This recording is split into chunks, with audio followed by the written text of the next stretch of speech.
Bisan kun pandemya, mga buhatan sa Talisay City Hall nag-decorate alang sa pagsaulog sa Valentine's Day. O pipila ka mga kananan, aduna say pakulo. Ang report ni Femery Dumabo.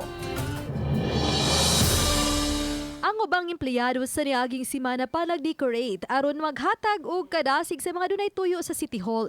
Gani, panahon sa lunch break, gikalingawan sa pipila ka mga kawani ang pag-andam og dugang dayan-dayan.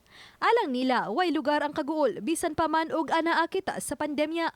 Sindot nga magguyog mo sa imong pamilya karong Valentine's og dili naman sada sa mga mag-uyab pati sa mga panita sa mga pamilya tawo na Aduna say love wall nga gipahimutang.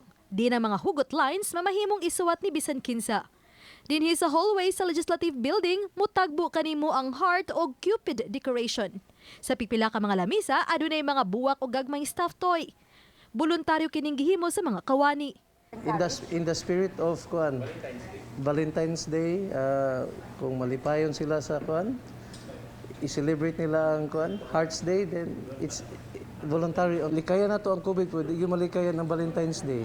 Samtang pipila ka kananan sa Dakbayan, nagdayan-dayan na usab alang sa Hearts Day. Ug aduna sila'y mga pakulo. Sama sa free drinks o sweet candies alang sa couple o barkada nga mangaon. Apan na nagihapon ang pahinumdum sa social distancing. Apan ang pahinumdum sa kabumbiruhan sa mga talisaynon. Dili maghurot og bias sa panimay. This coming Sunday, Valentine's Day, celebrate na lang nato sa atong sa mga balay nato. Aside from mabantayan nato atong mga balay, may wasap po nato ang kanang mahawan ta sa kaning COVID kay gasaka na gyud mga cases karon.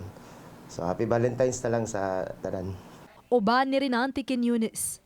Ako si Femery Dumabok. Balitang Bisdak.